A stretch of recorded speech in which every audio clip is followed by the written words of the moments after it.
Nursing students, time to talk.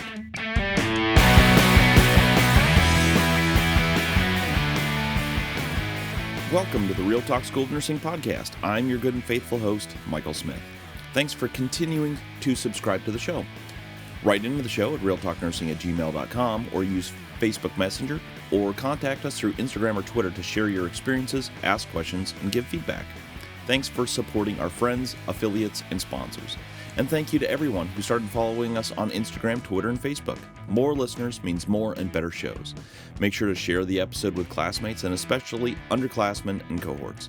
Let's give a hand up to those who are coming behind us.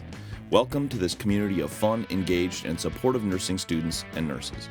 Don't forget to reach out and tell us if you have any announcements for graduations, good grades, difficult tests, friends you want to help congratulate, and your announcement will be featured on the show. If you like the show, the Real Talk School of Nursing podcast is available on iTunes, Google Play, iHeartRadio, Libsyn Web Player, Stitcher, YouTube, Spotify, and SoundCloud.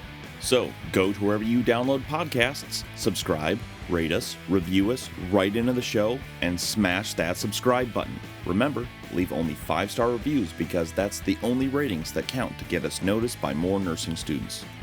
Welcome to Part 3 of the Real Talk School of Nursing podcast with guest Mark Klimek.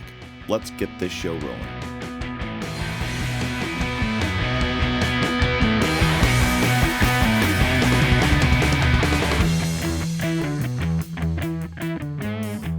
So, welcome back. So, Mark, here's the question that I've had pretty much since the beginning is when's the best time to take your review? Because when I heard your content, there were tons of things that you put together, like electrolyte imbalances, that you just I completely appreciate how you actually teach instead of, and how you think about these complex interactions rather than just hoping students, can put this together themselves. I mean, that's the point of an educator, is to kind of help people to digest these things. And that's the difference between teaching and presenting, which we got a lot of presenting. And to a certain degree, I think that's kind of necessary. Presenting is something that's necessary because students need to learn how to go out and find the answers on their own to a certain degree. Yes. But there's tons of things that you teach in your review that I thought to myself, oh my God, well, that would have been helpful, and had I only heard this, or had I only been taught that this way at the very beginning, this would have made so much, such a big difference. Yeah. But if you take it too soon, will someone even know what to do with the information that you're presenting them, having never taken a pathophysiology class or a pharmacology class? And at the same time, if you take it after graduation, I feel like, there's just a lot of opportunities for your review to help provide some major benefits to students as they're actually coming through nursing school. So when is it that you recommend actually taking your review? Yeah, the recommended time is we suggest that you take your review somewhere between 2 weeks to 6 weeks before you take your exam. So if your exam's on July 15, you should take it somewhere 2 weeks before that or 6 weeks before that. We think that if you only take it once, that's probably the best time to do it, because the way our review is we assume that you have a certain amount of knowledge and a certain knowledge base, certain set of cognitive abilities and skills. And then what we like to do is we like to put a bow on it, wrap it up, show you how you can best use the tools you already have in a maximum impact way. So we find that students who take it during that period of time before they take their boards, they get the maximum bang for their buck as far as being able to utilize every tool that we provide for them. That's not to say that it's not a good idea to do it earlier, because I've had if one person has said exactly what you said to me just now, I've had 100 people say it to me. I wish I had this earlier. I didn't realize how I was supposed to be addressing these questions. I guess I didn't even realize what the question was, but now I see what the question is. And so I have students who take my class in their freshman year. They repeat it in their sophomore year. They repeat it in their junior year. And they take it after they graduate. Now, the nice thing about the review that we offer is refresher status. And what that means is if you take the review once and you pay for it once, you've paid for it. You can come attend any of our reviews that we hold anywhere in the nation at any time at no additional cost, except for a $20 registration fee that we have to do to make sure we have the seats there. Sure. Because we don't want people, we want to control the numbers of refreshers so that there's enough room for the first time people coming. Sure. And so we want them to be certain that they're coming. So we have to pay a $20 fee, and that helps us with that. So for $20, this person paid the $375 for the price of it, and then for $20 did it in their junior year, $20 in their sophomore years, $20 after they graduated. So they only spent $60 more to go through it 4 times. And people are always saying to me, I can't believe what I missed the first time. I can't believe what I missed the second time. I can't believe what going through it the third time meant. I really suggest that people, if they can, the best time to take it is that 2 to 6 week period before you take your boards. You've got to do it then.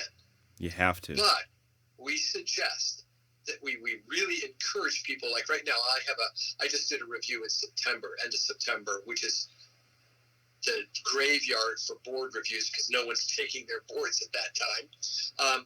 I had 190 people in Kentucky sitting there in my review, and they were not graduating until this coming May. But what they're going to do is they're going to come back in May and be a refresher in May. And they're going to sit in my reviews in May and going through it the second time right before they take their test. So not only are they getting it at the opportune time between 2 and 6 weeks before, but it's also the second time and they get more out of it. So if you can only come to my review once, come between 2 and 6 weeks before you take your boards, your licensing exam. I got to get that word boards out of my vocabulary because it's not a state board anymore. It's a national licensure exam. Yeah, but I think it's used interchangeably still. Yeah, people know what it means, Yeah. So I think it's good to take it somewhere in your senior year. I would suggest do it once, do it twice. Take it twice. And it doesn't cost any more to do it. Now, I understand if you're traveling and there are travel costs. I get that. But that's why we're trying to branch out into regional areas so that you don't have to travel all the way from the West Coast to Columbus, Ohio to do a review. I would, though. So I would. That's what I would suggest. So one of the unique challenges that is faced by you, and we'll just be real upfront about this, is that there's some audio that's been floated around the internet, and nobody else is troubled by this, Mark. Nobody else is. Like, there isn't a Kaplan live review that was recorded 10 years ago or whenever this was. I think it was because the quality of the audio and some of the rules that you talk about in the audio sounds like it's about 10 years old. It probably is. And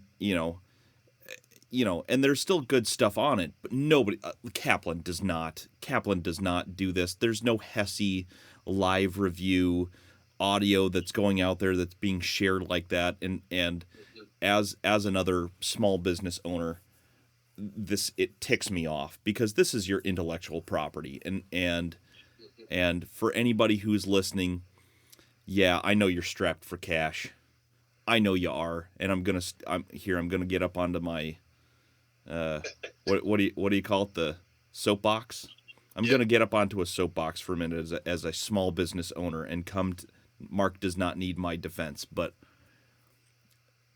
look, he has worked for decades on this stuff, and if you're sharing this stuff, if you're listening to it, now I'll give you an out. If you have no idea who this is and you just get this audio recording and listen to it and you have no idea what's going on and whatever, but if somebody says, you can take a live review and this is this and whatever else, and then they tell you, because I'll be honest, I'm out there saying, go to the live review, and somebody will say, oh, it's too expensive.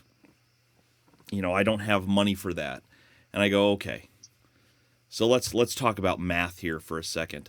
So you're going to go into a profession where no matter where you are in the country, and this is bared out in data from the Bureau of Labor and Statistics, is that you are going to make somewhere between $3,000 and $5,000 a month working as a starting nurse. That is your salary.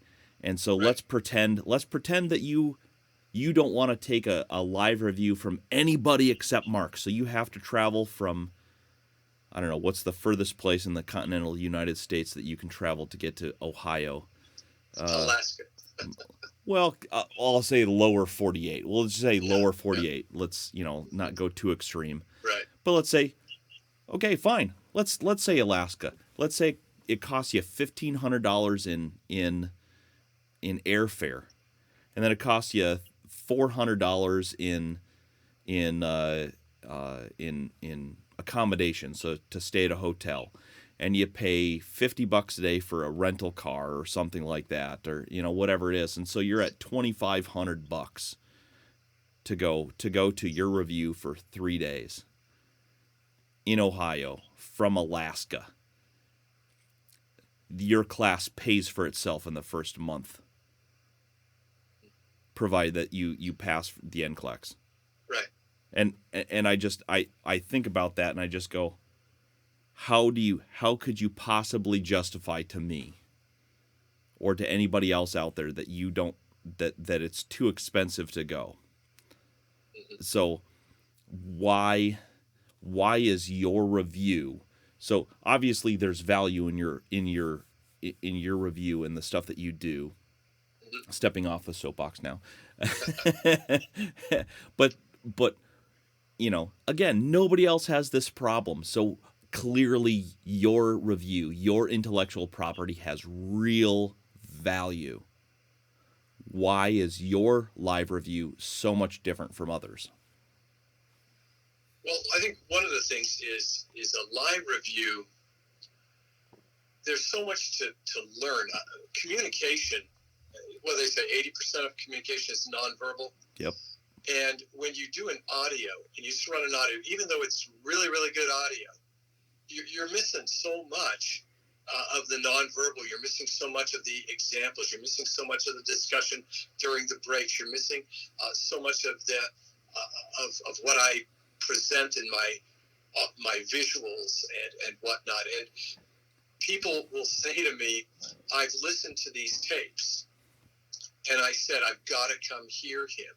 And now that I heard you, I can't believe how much more significant and valuable actually hearing you is than listening to those tapes. Even though they were helpful and they were good, I really didn't get the essence of what you were saying and what you were trying to communicate because I wasn't there with you. And they all say, this is the best money I've ever spent. I've never had anybody, well, I had one person once that wanted their money back and found out that one person in 40 years.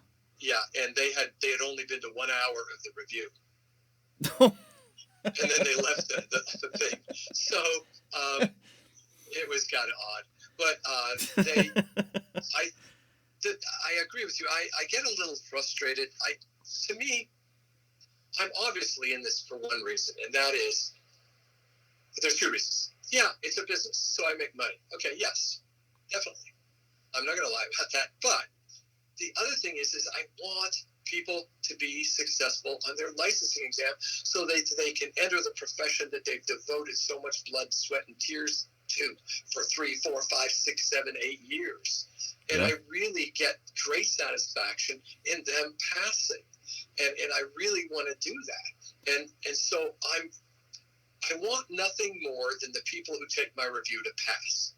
And I want people to pass. So if my materials are pirated and used illegally, violating intellectual property law, and they're taped and they're sent around and people are using it without paying, okay, that's one level. And I can kind of live with that because I figure, I don't know people's shoes. I don't know what they're living. I don't know what their situation is.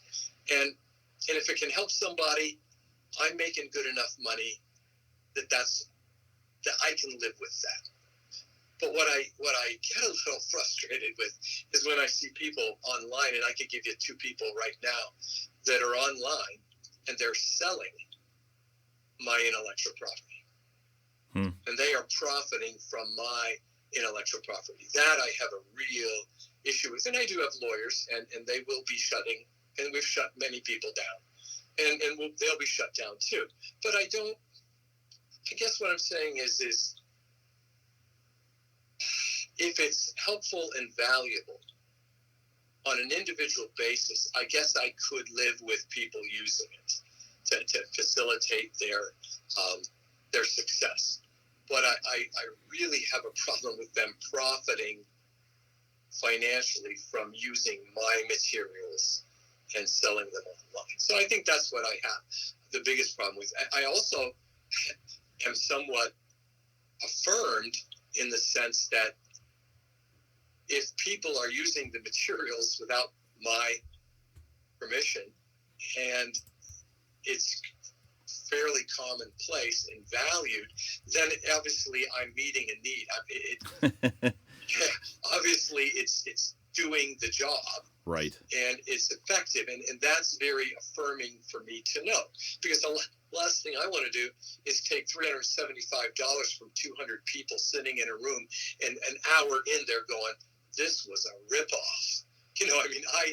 I can't, emotionally, I would have a hard time with that. What I really am in there for is to charge a reasonable price and give them the best review they can possibly get anywhere and the most for their money. And that's what I'm going to do, and that's what I'm going to keep doing. And if people rip me off and people pirate my stuff, basically, I'm in the same place that all recording artists were back, in the early 90s and the early 2000s when before you had to buy records to hear their songs. Napster. Now you can Napster. Now you can rip them all off and hear all their songs for nothing, and you can see all the latest movies on your phone, at sites for no cost, and I think that is the shoplifting problem in the digital age for people who do business online. So what do you... Walmart has a loss management, you know what I mean? And people are going to lift things from Walmart. They're going to lift recordings from me. And I just have to be a big boy about it and realize that's some of the price of doing business in the digital age. But what do you do?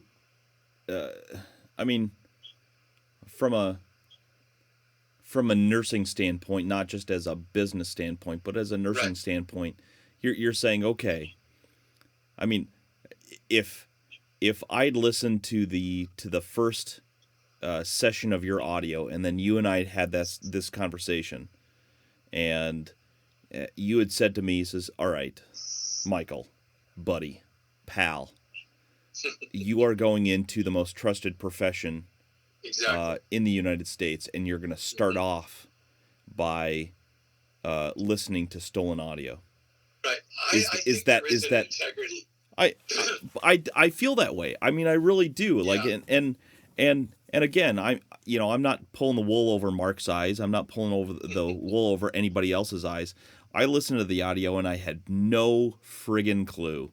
And I listened to at the very beginning. I think even in the first session that you had, the recording is so old where where you say, you can record it. It's okay. You can listen to it later, and I go, okay, so this is just like a small town, guy who, gained notoriety because he's a good teacher, Right. and I had no clue that this whole machine behind you, had started up until I finished the NCLEX and then kind of started to dig into it more. And again, one of the great things that has come out of my failing the NCLEX is being able to look at all these things again. But would you say that? I mean, do you feel that way where you're starting off your nursing career by stealing something from somebody else that's not yours? Yeah, I've had a problem with it as far as integrity goes. I feel badly that people feel that that's what they have to compromise their integrity to meet their goals. And I think, okay, if that's the way you're going to operate on this topic, when you become a nurse and you've got X number of patients and X number of medications to give and X number of things to do and X number of things to document and you're overwhelmed, are you going to compromise your integrity to meet your goal of getting done at the end of your shift? Is that a pattern that's going to cause issues for you and your patient? And it does bother me that there's such a blatant disregard for integrity and understanding. Maybe it's that people don't understand the law of intellectual property and the concept of intellectual property. So I don't know. I feel badly about it. I hope it's not a commentary on the future of nursing professionals, that integrity is secondary to the goal. Because I think what makes nurses is integrity is the goal. Yeah. And then you start from that. Integrity is the goal. Yeah. Because you're the only person between them and the undertaker. And they've got to take what you say and act on it as though that's true. Patience. What is that? Who even has time for that? PIE is PIE. Patience in everything. It's a simple yet difficult, yet powerful thing to learn. Think about the last time you were impatient. What came of it? How patient am I with others? How patient am I with myself? How patient and kind am I with the trials and unexpected turns in life? Am I patient and fully aware of the blessings of each day? I've been given a gift, be it fruit or life. It's up to me to choose how to use it. This is a book of short essays on life through something as simple as pie. Here's Coletta reading Piology 101. Piology 101, the synchronicity of pie in life. How awesome to ponder how our Creator has put our individual ingredients so carefully together. Yet we get to choose our finishing touches and the temperature settings of the day. Sometimes we're hot, sometimes we're not. Every day is spent forming our own creation of self. Some days we also form a pie. Our ingredients of the day can be mixed up, nutty and complicated, or just sweetly simple. Fruits grown out of even the best soil and conditions may become bruised, but even imperfect fruit can become a pie to savor. Life, as imperfect as it may be, has a multitude of savory and sweet bites in each new day. Pie in life, filled to the brim with the fillings of our choice, oozing and bubbling over, and just so beautifully messy. Pie in life, any pie or day can end in failure and be perfected on the next. Pie in life, presented in pieces and are just what is left over, or sometimes well presented, well-rounded as a whole. Pie in life are made up of a beautiful variety of spices and different tastes. Pie in life, overworking can make it too tough. Pie in life, tender care will always produce a perfect foundation. Pie in life, dig in while it's fresh. Share that creation. Get your copy of The Pie Letters by Coletta Hewitt in softcover or ebook from thepieletters.com. That's thepieletters.com, and buy your copy in softcover or ebook from thepieletters.com, or you can go to Amazon. Love you all. God bless.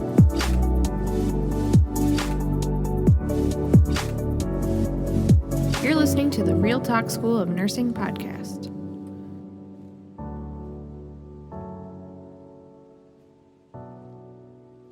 And that's and again, this is part of this is redemption for me too, because I listened to all your audio first. I did, and I go, holy crap, this is awesome. How I mean, it is. I'm not just, it's the stuff that you teach is absolute. The again, I'll go back to the electrolytes, the hyper versus hypokalemia. Just, oh my God, would that have just made one whole semester so much easier? Just to be able to put that to bed, because you look at all the, you look at the signs and symptoms of hypo versus hyperkalemia. Oh, this and this and this, and like, I don't see a pattern there, or it all looks the same to me when it's viewed in this big blob. And again, the redemption for me on this is just to tell other people, like, look, the live review. I mean, there's a reason that you have to listen to 10-year-old audio, because the people who go to their review and see what this actually is don't record it because they believe in what is happening in front of them. And so, I mean, the audio that's floating out there is old. Your website clearly states, just so you and I are on the same page, your website clearly states that recording, the class is not allowed right anymore. And again, because it's so incredibly valuable. So what makes the live review so much more valuable than just the audio? So you work with slides. Tell me about your books. Tell me about the books. We have what we call a blue and a yellow book. The yellow book is the lecture guides, the content guides that we present in the actual 3-day live review. And we do that. We teach mostly principles. It is content-based, but a lot of the content is not factual. The content is principle. Mm-hmm. And so you learn a huge number of principles that you can apply in a huge number of variety of situations, independent of the facts. So we teach a lot of that. And that's sort of what has to happen in live reviews, because I've never taught the same review twice. My audience is different. Oh. And I change my review to fit the audience. Sometimes I have a high international audience where English as a second language is an issue. Other times I'm talking to all female 22-year-old white Anglo-Saxon ladies. You know what I mean? And it's very different. And I tailor I don't change what I teach. I just tailor the explanations and the way that things are expressed to them. And you don't get that in the live review, but the yellow book is what they get that guides the presentation of the principles that help them increase their scores. The blue book then is a companion piece. I used to only have a yellow book, and people would say to me at the end, they would say they've had a hard time cutting the umbilical cord, because over 3 days they became extremely attached to me, and I was like their savior, and they couldn't conceive of life without me. And now they were going to be cut off and have to go back home, and they were panicking. What do we do now? You're not going to be there, that kind of thing. So I said, okay, they wanted something to do. So I said, okay, well, I'll write a book. And we wrote the blue book, which is more of factual drill. so that they can learn the facts. What are the hard, cold facts about these topics? Now, you don't have to know everything, but what are the things about pneumonia you need to know? About 6 things about pneumonia is all you need to know. You don't have to know that entire chapter on pneumonia on your exam. You just need to know these 5 things about it. So what are those 5 things? And that I put in the blue book. Now, you wouldn't want me to read that blue book to you because it would be so boring, but less boring than if you were reading my textbook. However, yeah, textbook. I always say that in nursing, there are 3 levels of nursing knowledge. God, I know exactly what you're going to say. I was really hoping that you would just bring this up organically. Go. The 3 N's. There's information that you absolutely need to know. If you don't know this information, you're an unsafe nurse, you're an ineffective nurse, and you did not get out of nursing school what you needed to be, and you're not ready for practice. And that knowledge would be things such as what's essential to do before you give digitalis, digoxin, PO. And obviously the answer is measure the apical heart rate and don't give it if it's under 60. That's something you absolutely need to know. If the pH is low, what is that called? Acidosis. You absolutely have to know that. What's the normal hemoglobin? You have to know that. How many forms of identification do you need before you give a med to a patient? At least 2. Those are things you need to know. Then there's in those textbooks that you get, there's a whole bunch of information that's like 3 times that amount. And it's stuff that's nice to know, things that are nice to know. You don't really need to know them, but they're just nice to know. And, it's not going to fail you if you don't know it. But if you get it right, that's going to help your score. And that would be something like, what's the most common dermatological manifestation seen with systemic lupus erythematosus? Well, it's really nice that you know it's butterfly rash. But that's not on the same level of knowing that you better not give dig if the pulse is 30. You see? So that's nice to know. Okay? And when you take your licensing exam, you really need to focus on what you need to know. You can't miss those questions. Okay? The nice to know questions, you can miss some of those, but you probably should get some of them right so that you get your passing your average above that passing standard easily and fairly quickly. But then the third category of nursing knowledge that's in those textbooks probably is 90% of what's in those books. 90% of what's in those textbooks is not what you need to know. What is nice to know, but it's what's absolutely nuts to know. Nuts. Crazy. Because if you know that stuff, you needed a life. I don't know what you were. I mean, who learns this stuff? Nobody normal does, but you did. You memorized everything. And that would be something like a nuts to know information would be, what's the number 1 electrolyte imbalance seen in idiopathic bullous pemphigus? Nobody knows that. If you know that, I'm seriously worried about you right now because you should not know that. But that's in your textbook. Now, here's the problem.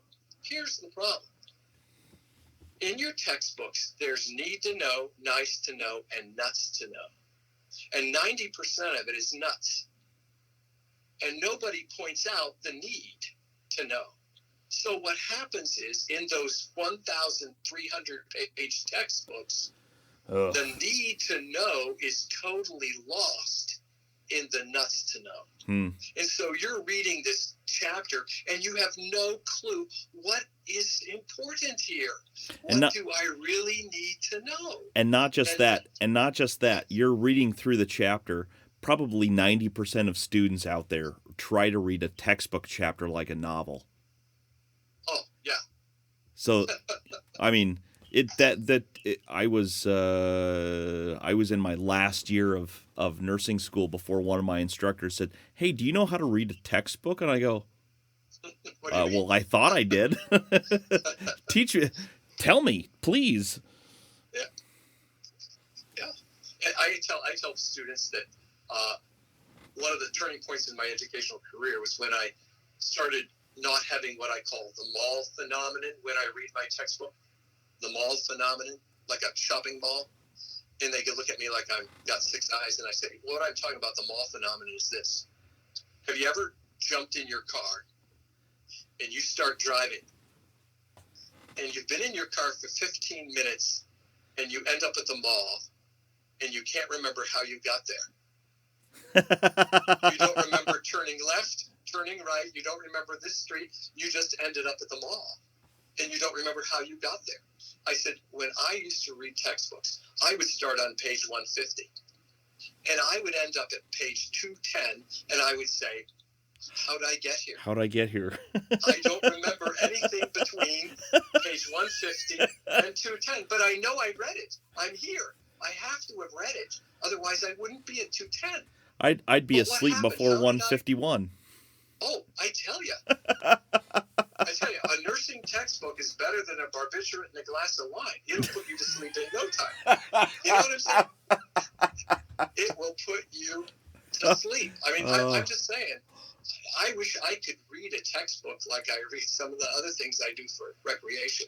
Right. But I'm just saying, the whole point of this Blue Book thing is that what the Blue Book does is you have a professional nurse who's been a nurse educator for 36 years, been a nurse for 45, 46 years, who's taught people, understands what's going on in nursing.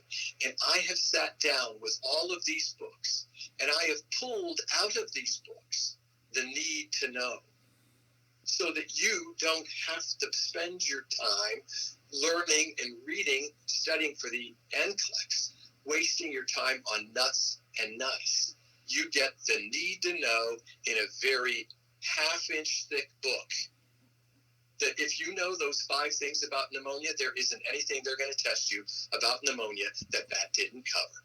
Are there 1,000 other facts about pneumonia? Yes, there are 3,000 other facts about pneumonia, but none of those are need to know. How many times have students said to me, Mark, what do we need to know for the test? Oh, and God. The teacher always says, the book and the everything. Notes. Are you kidding me? You're the teacher. Stay with me, Michael. I'm with you. If these facts are so important for you to test as my teacher, so that if I miss them, you say I can't be a nurse, you're going to fail me in this course. If the knowledge of this information is so essential that the consequence for not knowing it is failure, then why is that? And you say, because if you don't know this, you will be an unsafe practitioner. Then my answer to you as the faculty is, well, my dear faculty, then why are you keeping the essentials for safe practice a big mystery from us all, so that we have to guess what we need to do to give safe care? I think it's an ethical infraction to hide from students the essentials of what you're going to be testing, because that should be the one thing that's out in the open, published. Tell them what's important. Tell them what they need to know. They'll learn it. Why does it have to be a big secret?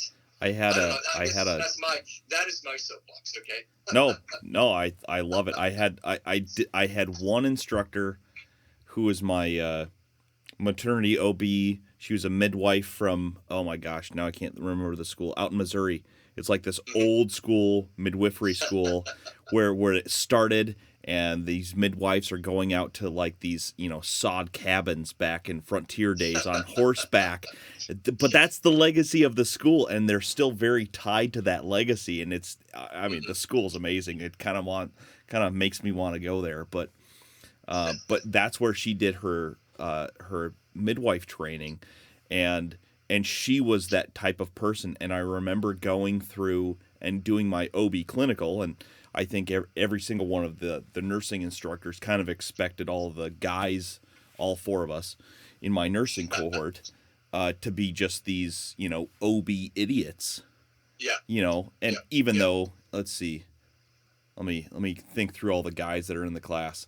So okay, so of the 4, 2 of us were actually dads. So we'd been through the process at least on some level before, but but I think they expected all of us to be kind of idiots because, well, the guys are never going to go into OB, postpartum, antepartum, any of that stuff. Exactly. But she was so practical in her knowledge. I mean, there was stuff, obviously that I didn't learn from a parent level while in the hospital during the birth of my children. But she would just say something. I was like, well, this and this and this and this. And it was like, well, how do you know if the baby is getting enough? When they're starting to breastfeed. And I'm like, oh my gosh, my teacher told me that question would come up. And it was like this beautiful light came on, and you could just, it was so cool. It was so awesome. And to have an instructor available to you that, who can just break down the important stuff from a clinical standpoint and say, this, you have to know this. This question is going to come up. Right. This is something that or this everybody asks. Be used in a question. Yeah. Right. Yeah. Right. That's so valuable.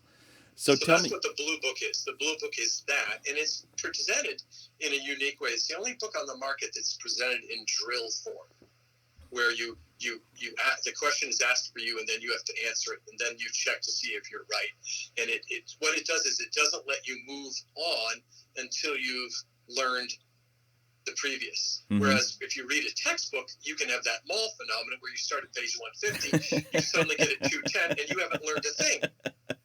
Right? So this doesn't allow you to do that. It's not an outline. It's a drill format. It's sort of like using the same concept of flashcards, only it's side columnar rather than front to back. So and I think that Blue Book is very, very key for people who have been out of nursing. Some people say to me, I've been out of nursing. I graduated. I had a baby.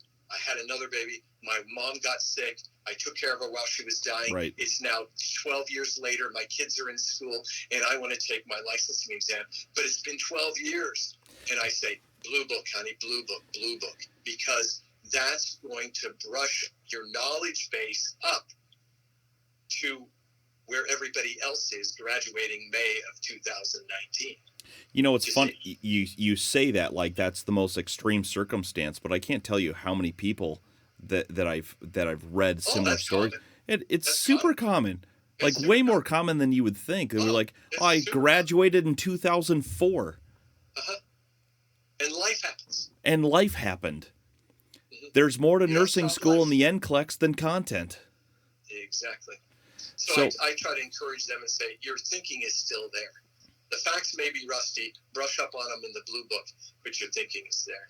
So that's the Blue and the Yellow Book as far as what we present. Now, what we do is we have an app now that is essentially it's an update of the Blue Book that can be purchased, and we're toying with that and seeing if we can make that more of that part of the review be more online, available for people who need it. That don't have to go to the live review, but we're still planning that and strategizing how we're going to market and what our business plan is going to be for that. Is that the same because people need to pay it? Because you do have a question bank too. You have a question bank app. Is that the same thing? Right, same one. Yeah. Okay. Same thing. Okay. So how many questions are in your question bank? Oh my goodness, Michael.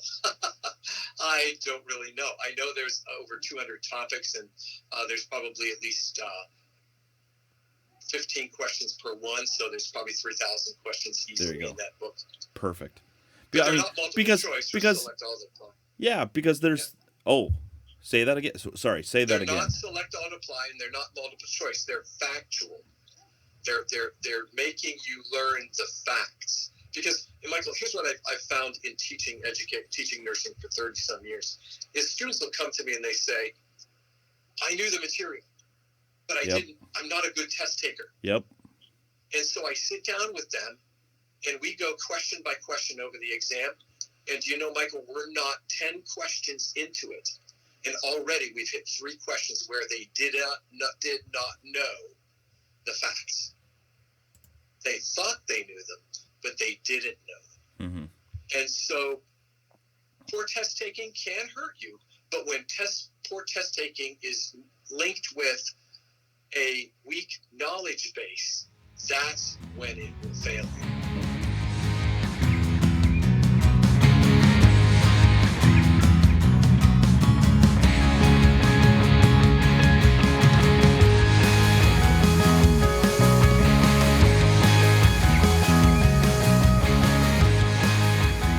You're listening to the Real Talk School of Nursing podcast with Michael Smith.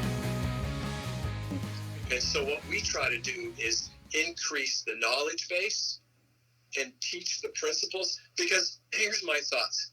My niche in the market is teaching principles and bolstering knowledge bases. That's what we're really good at, and that's right. What we do better than anybody else.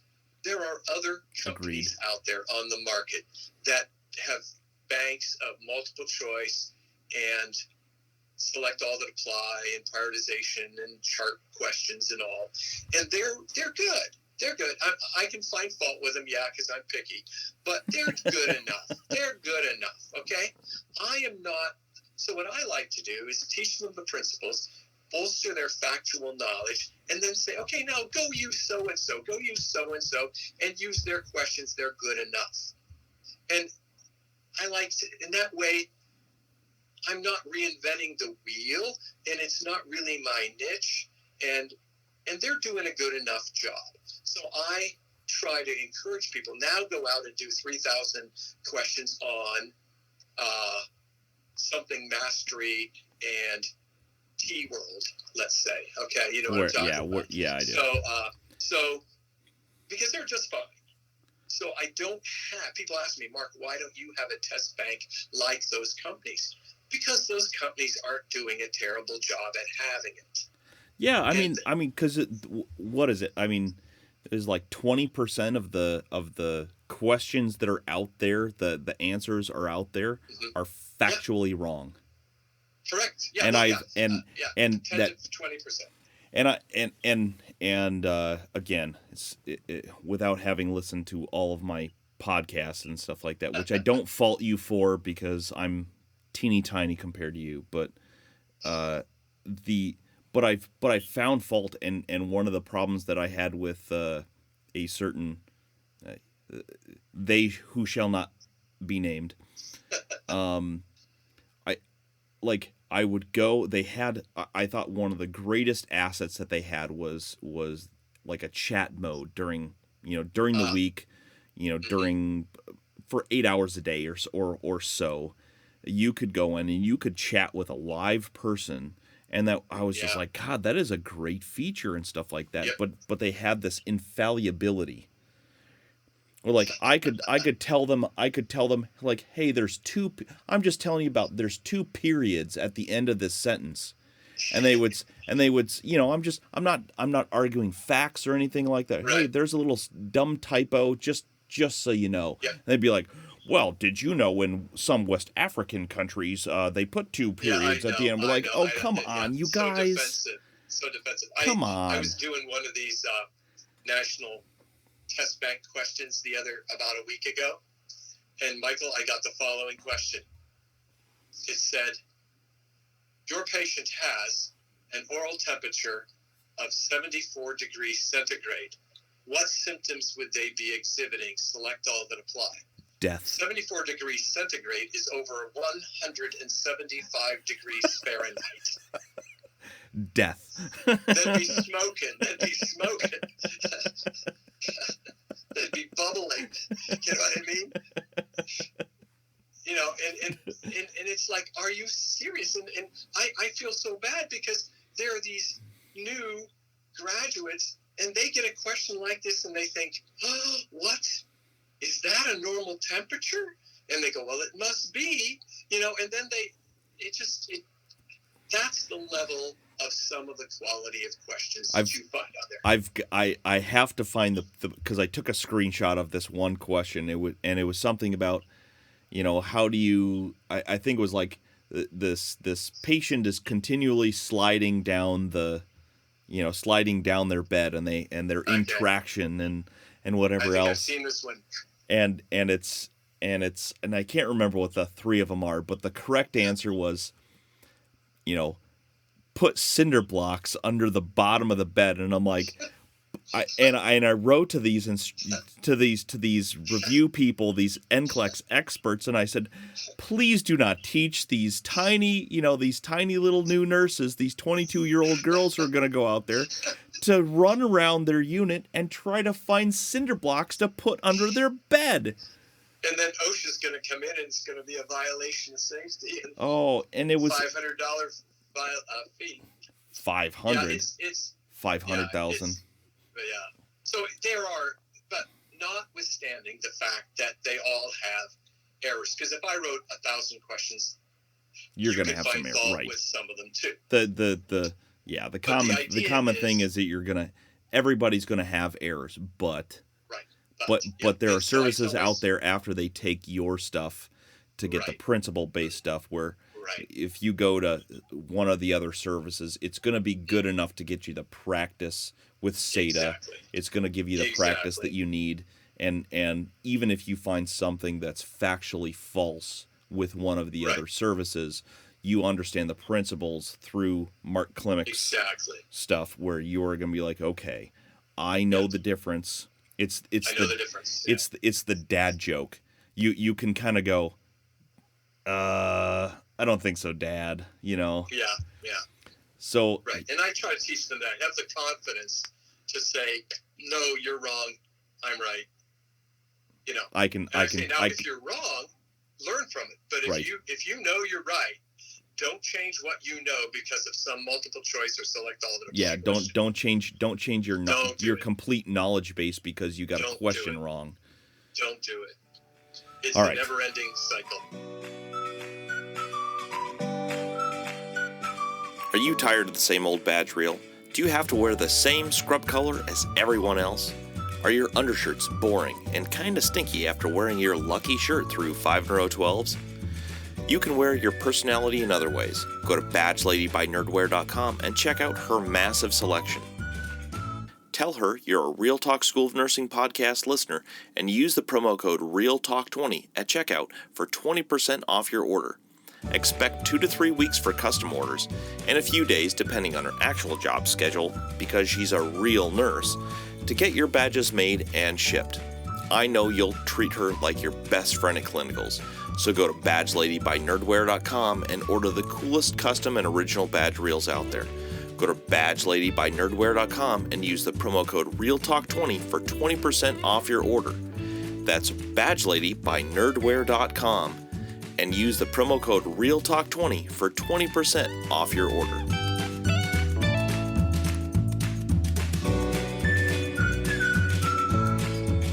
All right, so welcome back. So let's talk a little bit more about Klimek reviews. So it used to just be you, correct, and now you have reviews outside of Ohio, where you are based. You teach all the stuff that's in Ohio. Can you tell me about some of your other review instructors? So the first one is Trevor Mueller. Yeah. As you can imagine, since this is my intellectual property and my thoughts over 40 years and whatnot, I'm pretty protective of my baby. This is my kid, I'm very protective and jealous of it. So I've tried to select 4 people who I trust with my baby, my kids here, my ideas. Right. And it's really, that's been one of the hardest things for me is to turn reins over to them because I want to do it all. I want to teach every one of these single classes, but I'm getting older and there's going to come a time when I can't do this, but I want it to live on and have a life beyond me. So Trevor Mueller was the first one that I brought on board. He's a nurse anesthetist, very well practiced, good practice. He's practiced in the Philadelphia area and in the Dayton, Ohio area. He's a gifted communicator. students will sometimes go to his review first and then come as refreshers to mine. And it's really funny because I sometimes have to compete with his reputation. It kind of makes me mad, kind of jealous. But that's okay. That's okay. And he's a really good communicator. He's got a really good mind for business, and he understands the internet and social media really well. And he's the one that puts up all the questions. We do have a question bank. I don't know if you know that on Facebook. We put up every week a question of the week, and then we give you 2 days to answer it, and then on the third day we reveal the answer and tell you what principle you should have used to answer the question. And we now have hundreds of those. That we've been doing that for almost 2 years now, every week. So he does a lot of those question writing things, so he's very skilled in that. And he does pretty much the East Coast: Boston, Philly, New York, Jersey, Baltimore. So that's where he's centered. Okay. So next we have Tim Curl. Tim Curl is the second newest person we have. He's been with the company about a year and a half, and his territory is particularly Kentucky, Tennessee, Maryland, and Virginia. And so he is a doctorally prepared nurse who's been a nurse educator for over 20 years. He's been the dean of nursing schools, 2 different nursing schools before, in the Richmond area as well as in the northern Kentucky area. So he's very skilled in that. He understands the NCLEX. He prepared his students for years for NCLEX. So his reviews are in those areas. Okay. Pete, is it Savard? Savard. Oh, Savard. He's much more Savard. Pete is also doctorally prepared. He is a ER specialist. He was director of the emergency departments in the University of West Virginia hospital system in Morgantown. He was supervisor and director of ERs at Children's Medical Center in Dayton, Ohio. He's an officer in the Air Force.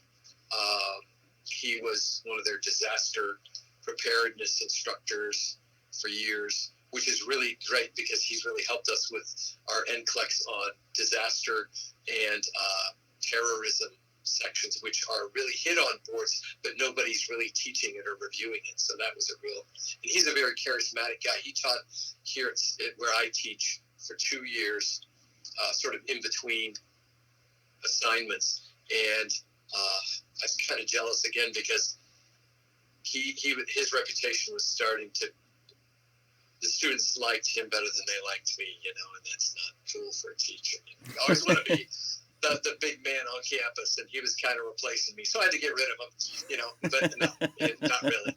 But he's really excellent. And then Sharon Chrisman, Pete's territory is the South. Miami, Orlando, Tampa, Atlanta, Dallas, Houston, those areas. Okay. So that's where he is. And then Sharon Chrisman is the newest person. She's only been doing it for about 8 months, but the training is years, a couple of years. But actually to let her go do her own review has only been the last year. And she has the West Coast, which is LA, San Fran, Phoenix, and Seattle, and Vegas. So she goes to those areas. Okay. And she's a doctorally prepared nurse. She's taught for 20, 30 years in education. She's on the national board of the American Heart Association. So what you're saying is that your instructors have earned their bones? Yeah. Yes, sir. Yes, sir. And probably the hardest thing they did was get permission from me to do the review for me. So you have, so I just went to your website just today. So we're recording on Tuesday the 29th. And I'm probably going to release this probably the 1st of November. So but you do have, so you just as an example, you have a review in Dallas, Texas, and Richmond, Virginia on the same weekend, taught by Pete and Tim, 1st through the 3rd of November.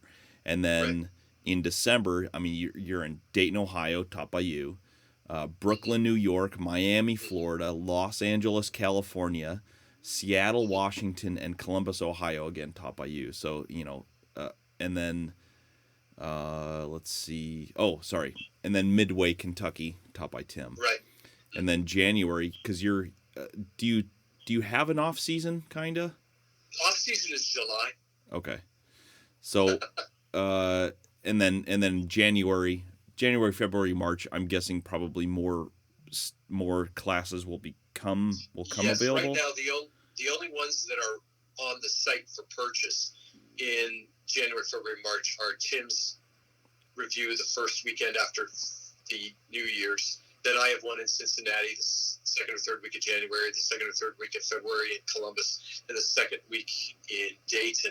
And that's only because only mine are up. Now, Savard and Chrisman and Mueller will get theirs up within the next 3 weeks. And so the schedule for January, February, March, and into April will be up on the website probably within 2 weeks to cover the nation, So they need to keep checking the website daily for the next 2 weeks to see the new reviews coming out. And we're sold out in Dallas, Texas this weekend, and we're 75% sold out at the Columbus December review, and we've got another month and a half to go. Wow! So that's going to sell out, and Miami, Florida is going to sell out, and the Dayton, Ohio one's close to being sold out. So I mean, these ones in December are getting tight, but there's January. So the earlier they do it is better. The earlier, because like I said earlier, some people are taking these classes in December that won't graduate till May. Right. So, I mean, honestly, your class sounds actually a lot like Dave Ramsey's Financial Peace University. There's a lot of similarity between how you guys are organizing. Like once you take the class, you can take it again. And if you want to buy books, you can buy the books, but you don't have to pay for the class again and whatever else. But I mean, there's a lot of value in this. So what are your kind of plans for the future? Are you going to have like some pre-nursing school boot camps or anything? No, my friend Rachel is the only one gutsy enough to jump on that one. Our plans are the big plan is this, because we did our big, when on our off month is July, and everybody comes together and we meet for a week to strategize for the company and what we're going to be doing. And the big takeaways this January were we've decided that we're going to go full bore on preparing for the next gen NCLEX that will become active 2023. So in 2023, the NCLEX will change. How much it will change and how it will change, not even the NCSBN knows yet.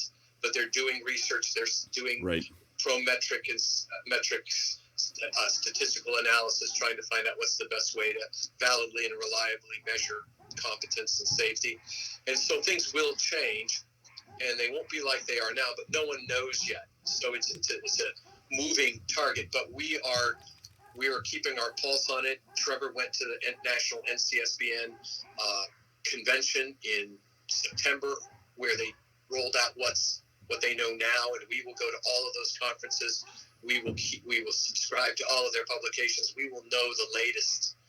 And since we're a small company and lean and mean, we can hit publication faster than anybody else, because we don't have to go through publication boards and editors and all kinds of layers of marketers. We just see what they're doing, what they're changing, and we change, and bam, we're on the market. And you're done. Yeah, we'll be the first ones out for the changes in 2023. So we're doing that. We're revising everything. We're not making any changes until then, because you're still under the old situation, till 2023. But we want to be able to, when 2023 hits, we want to be the next month, our materials are going to be current and happening.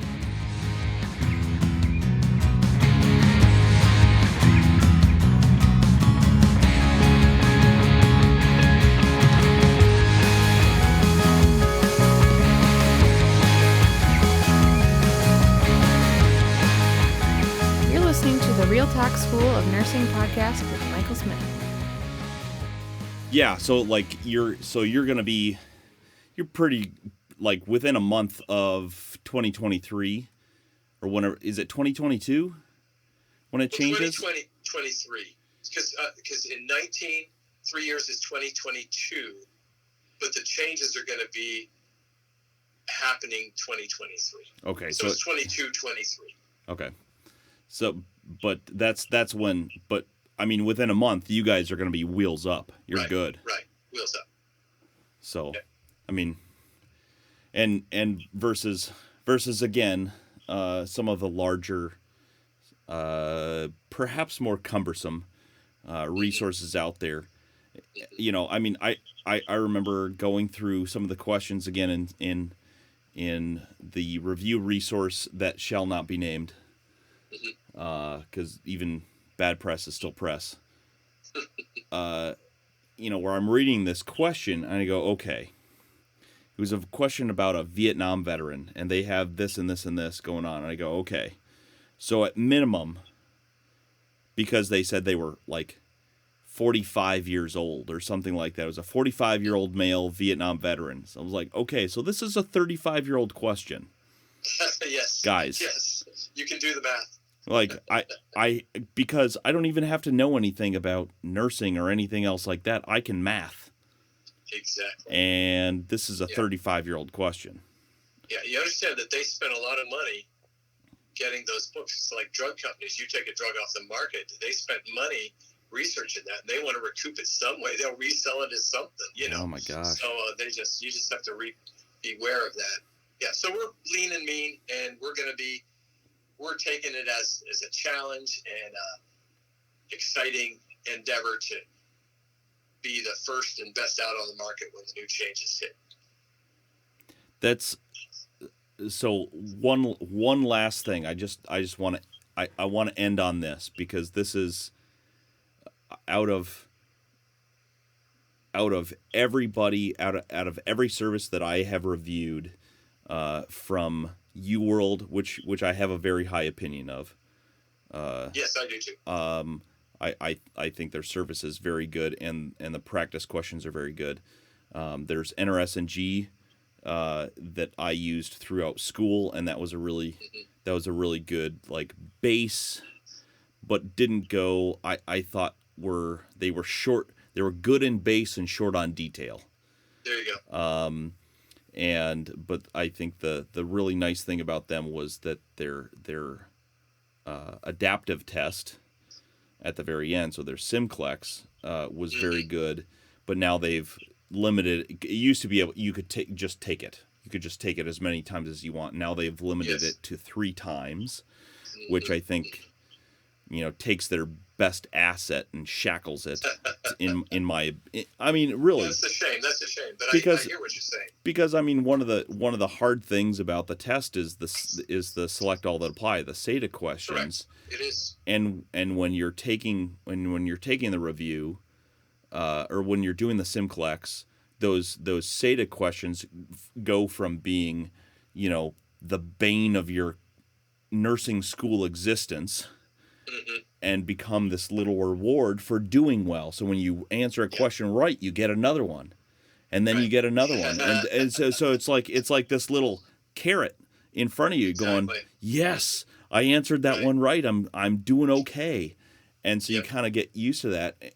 But out of, and there's a couple other ones, but those are the big ones, and there's several books that I used and reviewed, and out of everybody, you are the only one that no, I can't really say that.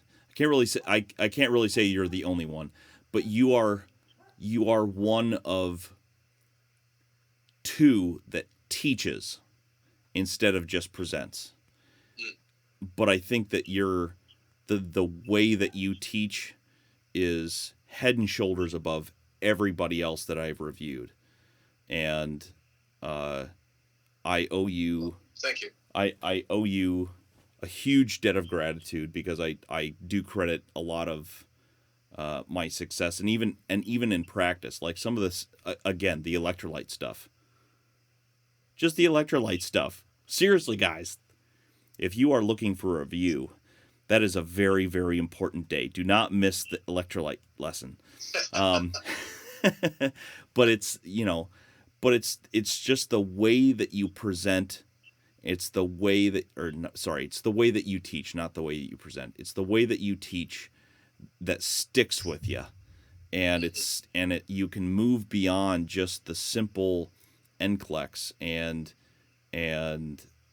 I really do credit you. I put in the time, so right. I deserve a little bit of credit, maybe, but but I think the way that you do things, your methodology, is head and shoulders above. I'm just going to say above everybody else out there. And if it's just the way I learn. And but it's valuable. Clearly, it's valuable.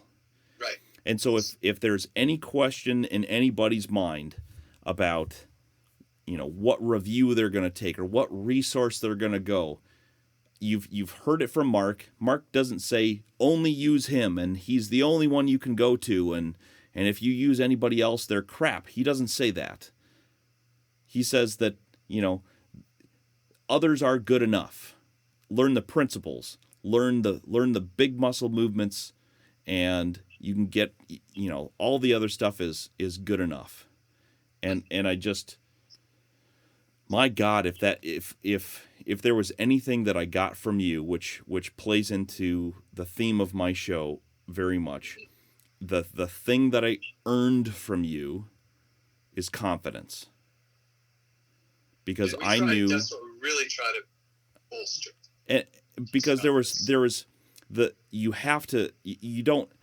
there are test taking strategies out there, whether it's, and there are lots of classes and whole, there's entire services that based around a test taking strategy where you're not basing your answer off of knowledge, you're basing it off of some strategy. Yes. And there's, and there's other ones out there who teach a lot about test-taking strategies that, by the way, don't work in nursing school with poorly written questions. Exactly. Exactly. But even with those, you have to have the knowledge base first, because your first primary source of being able to answer a question is being able to answer the question with the knowledge that you have. Exactly. And what your review did for me was gave me the confidence that I know what I know. Right. And so, it wasn't that I don't think the first time I took the exam that I failed because there was a lack of knowledge of content. There wasn't. Right. All of the test assessments that I did beforehand gave me a high chance of passing. And what got me was impatience, which is always what gets me. But but beyond just the simple content stuff that you teach and that your instructors teach, it's the confidence in the knowledge that you teach is what I think is probably the most valuable thing that you taught. I would agree. And if I'm going to end anywhere, it's that you absolutely cannot go wrong. The cost of Mark Klimek's review, in my mind, is worth triple what they charge, and that includes travel and accommodation, which we already kind of did the math of. So even if you're traveling from Fairbanks, friggin' Alaska, and coming down to Dayton, Ohio for a review, it pays for itself in its first month. And that goes for really any of the reviews. But, you're entering into a profession where you are compensated pretty well. If you have a 2-year degree and you're earning a pretty darn respectable wage for the amount of education that you do. And it's a hard job. And I don't think there's anybody out there, in my opinion, because I'm allowed to have one on my own show, is that Mark is the cherry on top of your NCLEX Sunday, of your nursing school Sunday. So I don't mean to make this into a commercial for you, but I've done a lot of reviews. I've looked at a lot of different resources, and I'm honored that you came on with me. Thank you so much for the incredible amount of time that you've spent with us. Are there any last bits of wisdom or anything that you can share with, not just with me, but with my audience and across the spectrum of prereqs, nursing school, and new grad NCLEX prep students?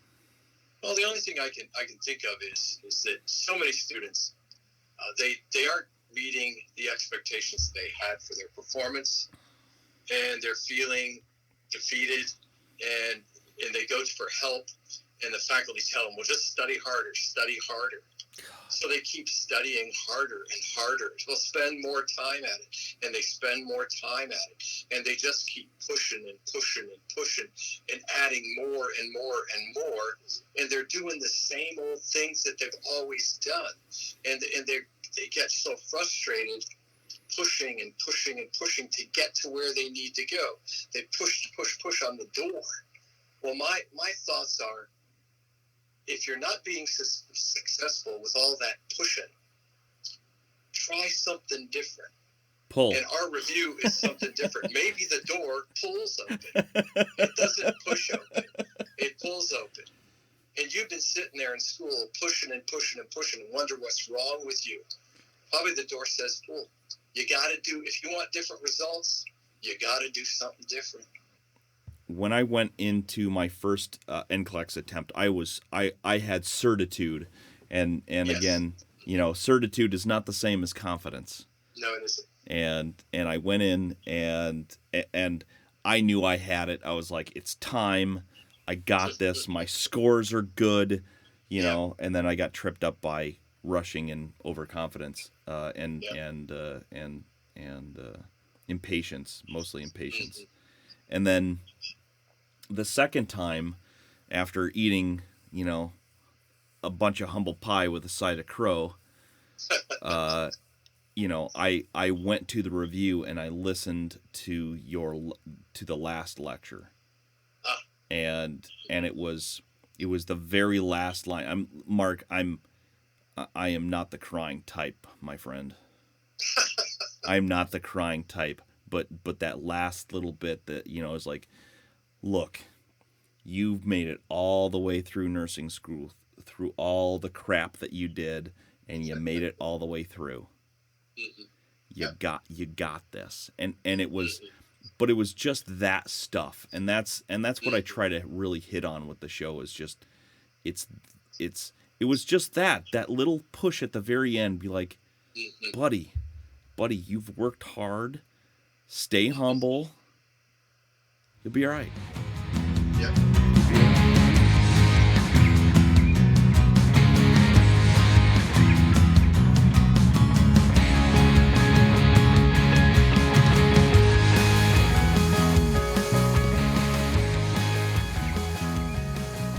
You can't keep doing the same. And our review is something different. It's not what's out there. We work on the pull. If you want to keep pushing, keep pushing. But that's what I would say. Wherever you're at, whatever barrier you're hitting and you're pushing against it, maybe it's a pull. That's all I'm saying. Be creative. Think of a new way to get around it. Awesome. Thank you. Yeah, you're welcome. Thank you for having me on. I appreciate it very much. You have. It's completely one-sided on my side. I'm very grateful for your time. Thank you so much, and we'll end it there. Thank you guys for listening, and we'll see you next week. It was awesome being back with you today. Thanks so much for listening and helping me keep this podcast rolling. There's more to nursing school than just content. This podcast is all the stuff they don't teach you in nursing school. This concludes the 3-part interview with Mark Klimek. Thanks, Mark. This Real Talk School of Nursing podcast is a Real Talk production. This podcast is dedicated in loving memory of my brother, First Lieutenant Justin Smith, Blood and Steel. Sic semper tyrannis, facta non verba. Good night, Steve Cannon, wherever you are. Annyeong, Kasayo. Now you go home. If you like the show, the Real Talk School of Nursing podcast is available on iTunes, Google Play, iHeartRadio, Libsyn Web Player, Stitcher, YouTube, Spotify, and SoundCloud. So, go wherever you download podcasts, subscribe, rate us, review us, write into the show, and smash that subscribe button. Remember, only leave 5-star reviews. That's the only rating that counts to get us noticed by more nursing students. Write into the show at realtalknursing@gmail.com or on Facebook Messenger. You can also join us on Facebook, Twitter, and Instagram.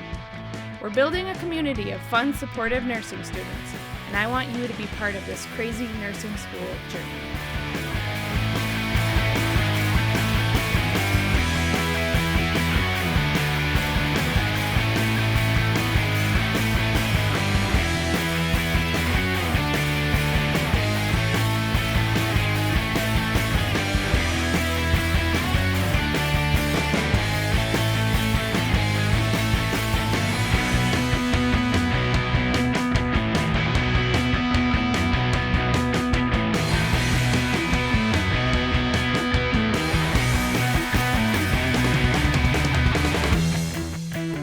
School of Nursing podcast is a holy moly, I can't believe you're still listening to this podcast.